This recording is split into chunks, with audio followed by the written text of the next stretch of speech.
Allez, donc on est aujourd'hui le 28 Tammuz et donc on continue toujours sur un enseignement du Rabbi sur la paracha de la semaine.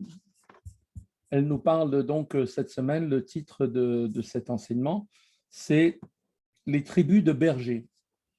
Alors, qu'est-ce que cela vient nous apprendre? Eh bien, on vient nous apprendre dans la paracha qu'après que les Béné Israël aient conquis le territoire de Sichon, le roi de Hémor, et de Og, le roi de Bashan, qui se trouvaient sur la rive orientale du Jourdain, eh bien, les fils de Gad et les fils de Réhouven et une moitié de la tribu de Ménaché se sont rendus auprès de Moshe Rabbeinu et lui ont dit, voilà, ces contrées possèdent de larges pâturages parce qu'ils avaient eux-mêmes de nombreux troupeaux et donc ils étaient intéressés par cet endroit. Et de ce fait, ils ont demandé à Moshe Rabbeinu que cette terre leur soit accordée comme étant la part qui reviendrait à tes serviteurs. Et ils lui ont dit, ne nous fais pas traverser le Jourdain, nous préférons rester en dehors, donc juste aux frontières de la terre d'Israël, pour obtenir cette terre qui était la terre donc de Og et de Sichon. Alors, en réaction à ces propos, on voit que Moshe Rabbeinu donc, leur a fait des grosses remontrances et il leur a donc adressé des paroles de morale.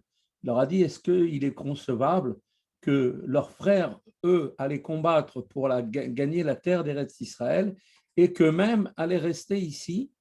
En outre, donc, il les compara pardon, aux explorateurs qui, comme vous le savez, n'ont pas voulu rentrer en Eretz Israël et ont dit non, il faut qu'on reste en dehors. Et ils se sont dit, voilà, vous avez maintenant, vous, par votre comportement, remplacé vos pères.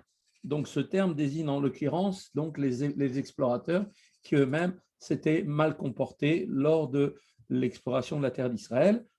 Et donc, quand maintenant les enfants de la tribu de Gad, de Ménaché et de Réhouven, Gad, pardon, de Réhouven et la moitié de la tribu de Ménaché disaient à Moshe Rabbeinu, nous voulons hériter la terre qui est en delà, au-deçà du Jourdain, eh bien, ils ont en même temps donné l'impression qu'ils ne voulaient pas rentrer eux aussi en Eretz Israël. C'est pour ça que Moshe Rabbeinu les a comparés aux explorateurs en adoptant l'attitude de ces hommes qui avaient commis donc des fautes. Alors, qu'est-ce qu'on voit? C'est que dans leur réponse, les fils de Gad et les fils de Réhouven et la moitié de la tribu de Ménaché ont donné l'assurance à Moshe Rabbeinu qu'ils participeraient bien à la guerre d'Eretz Israël et qu'il n'était pas question pour eux de vouloir rester en delà d'Israël et de ne pas donc jouer un rôle dans le pays. Au contraire, ils étaient prêts à rentrer en Eretz Israël. Et c'est là toute leur demande, c'était en fait de rester dans un endroit qui était un endroit de pâturage, qui eux possédant donc des animaux qui étaient donc en grande quantité du petit et du moyen, du menu bétail et du gros bétail, et qui pour eux, ces terres-là étaient tout à fait adaptées à leur troupeau. Donc, ils ont préféré rester, mais il n'était pas question, c'est ce qu'ils ont donné comme assurance, qu'ils participeraient bien évidemment à la guerre d'Eretz Israël, sachant que la tribu de Gad était une tribu très très puissante, tous les hommes de Gad étaient des gens experts dans la guerre, et donc ça aurait donc cassé le moral si bien sûr ils n'étaient pas rentrés avec les autres pour aller conquérir la terre d'Israël. Et plus encore, ils ont donné cette assurance qu'ils participeraient bien à la guerre d'Eretz Israël, mais qu'ils seraient en plus, ils seraient eux-mêmes les pionniers à la tête du peuple par la suite, quand la conquête parviendra donc à son terme, après donc les 14 années qu'il a fallu donc pour conquérir toute la terre d'Israël, eh bien, ils reviendraient sur cette rive orientale du Jourdain, et à ce moment-là, donc, ils pourraient s'y installer. Alors à ce moment-là, Moshe Rabbeinu, quand il a entendu leur argument, et accepta donc effectivement cet arrangement et il accéda à leur requête. Alors, on peut penser maintenant, on peut se poser la question, lorsque l'on écoute ce dialogue, a priori, le dialogue entre Moshe Rabbeinu et ses tribus, qu'il n'avait pas pour unique objet de déterminer donc si telle requête était justifiée ou non. On voit bien que toute la question n'était pas liée avec cela. De même, la comparaison avec les explorateurs n'était pas une simple réprimande de la part de Moshe Rabbeinu. Non, bien sûr, elle avait une signification beaucoup plus profonde. La Chassidoute nous explique que les fils de Gad et les fils de Réhouven voulurent s'installer sur la rive orientale du Jourdain et y rester là-bas parce que c'était un endroit de pâturage et y être des bergers. Comme ils voulaient rester comme les patriarches, comme Abraham, Isaac, Jacob. Pourquoi? Eh bien parce que cette activité de berger n'impose pas à l'homme qui la pratique de multiples tracas, à la différence de l'activité des hommes que le texte appellera ensuite des commerçants, parce que quand on est berger, bon, une fois qu'on a mené son troupeau dans un endroit, eh bien après le troupeau se débrouille de lui-même et on n'a qu'à surveiller d'un œil de loin ce qui se passe et ça laisse la possibilité de pouvoir s'occuper soi-même sur d'autres choses beaucoup plus, sur des sujets beaucoup plus profonds. Si on veut se retrouver dans la nature, on peut à ce moment-là donc réfléchir à la grandeur de Dieu et donc ne pas être tracassé par les problèmes qui sont liés aux gens qui sont liés à un travail physique. Un berger peut gagner sa vie tout en se détachant au moins jusqu'à un certain point des domaines de ce monde, en s'isolant et en évitant donc tout contact avec les autres hommes afin de pouvoir se consacrer directement au service de Dieu. C'est donc bien la raison pour laquelle Moshe Rabbeinu leur affirma qu'ils imitaient le comportement des explorateurs. Pourquoi? Parce qu'en effet, vous vous rappelez, ces explorateurs, voulaient aussi que les enfants d'Israël restent dans le désert et qu'ils n'entrent pas en Eretz Israël, eh bien, pour la même raison, semble-t-il, afin de continuer à jouir de la manne, le pain du ciel, et de se consacrer au service de Dieu sans avoir à se préoccuper des vicissitudes de ce monde, en se coupant donc du monde, comme le fait le berger. Donc, cette comparaison est tout à fait justifiée. Or, une telle attitude était, comme on l'avait vu, une faute en soi, parce que les explorateurs ont été punis, ils sont morts par rapport à cette volonté qui était peut-être louable, mais qui n'était pas la volonté de Dieu. Et donc, une telle attitude, eh bien, était une faute, car Akadosh Baruch Hu ne veut pas que les Juifs soient coupés du monde. Bien au contraire, Dieu nous demande de nous consacrer à cette mission tout en en sanctifiant la matière et en lui apportant l'élévation. Donc, c'est notamment la raison d'être de l'exil qui doit apporter l'élévation à la matière du monde entier afin de préparer la venue du Mashiach. Alors les fils de Gad, les fils de Réhouven répondirent à ce propos, nous traverserons en pionniers, c'est-à-dire les premiers, devant l'Éternel. Et par ce mot, ils voulaient donc signifier à Moshe Rabbeinu qu'ils acceptaient effectivement le principe de ne pas se couper du monde dans sa globalité, non pas pour ce qui les concernait de manière directe, mais qu'il y avait néanmoins au sein du peuple juif, il y avait ce qu'on appelle des commerçants dont la mission consiste à introduire la sainteté dans le monde par leur activité, qui est intense et multiple, et qui multiplie bien sûr les contacts avec la matière, au sein du monde matériel, et il y avait ceux qui résident dans ce qu'on appelle dans l'attente de l'étude, se consacrant uniquement à la Torah et au service de Dieu, et en s'isolant pour cela, car celui qui a une activité intellectuelle est forcément dérangé par la présence d'autres personnes. Donc les fils de Gad et les fils de Réhouven revendiquaient donc leur appartenance à cette dernière catégorie, c'est-à-dire les Juifs qui sont ceux qui résident dans la tente. Moshe Rabbeinu, à ce moment-là, leur répondit à n'en pas douter. Effectivement, certains Juifs résident dans la tente de l'étude, que l'on peut donc admettre sur le principe que que cette tribu de Gad et de Réhouven et la moitié de la tribu de Ménaché en faisait partie, mais qu'ils craignaient de leur part une interprétation erronée de ce concept. En effet, les fils de Gad, les fils de Réhouven pensaient que ceux qui résident dans la tente devaient se détacher de la terre d'Eretz Israël et des autres enfants des Bnei Israël, alors qu'en réalité, le peuple, lui, doit avoir près de lui ceux qui sont susceptibles de le conduire sur le bon chemin et lui apporter donc la lumière, c'est-à-dire ceux qui se consacrent à l'étude de la Torah. En se détachant donc du peuple, ils iraient donc à l'encontre de la volonté de Dieu, car leur élévation morale n'aurait donc aucun impact matériel.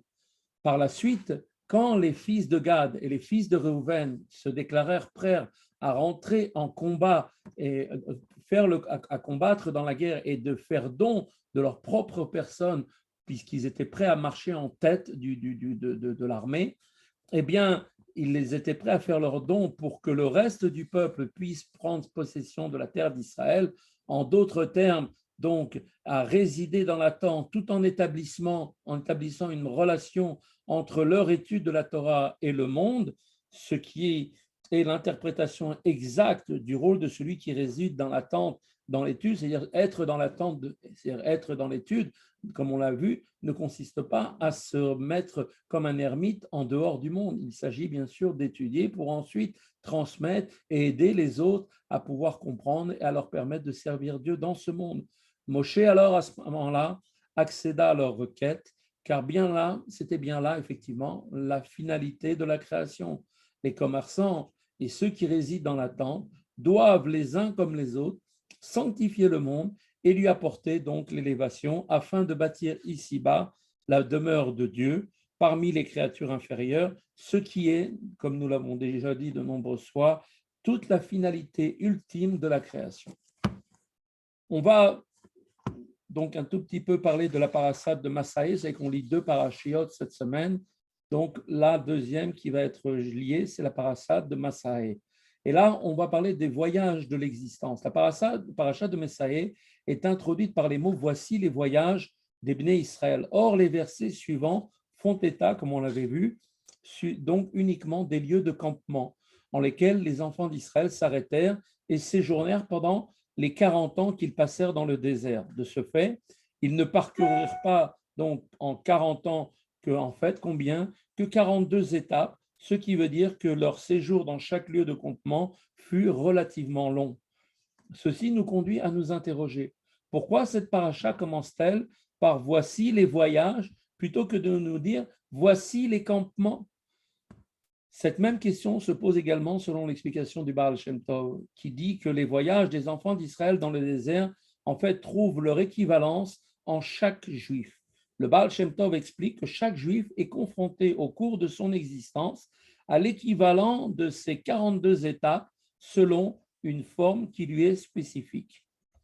En effet, toute l'existence, depuis le jour de la naissance jusqu'à l'accession au pays de la vie, qui est donc le moment où on va rentrer en Eretz Israël, le pays de la vie véritable, au-delà des 120 ans de la vie physique, eh bien, est comparable à un grand voyage.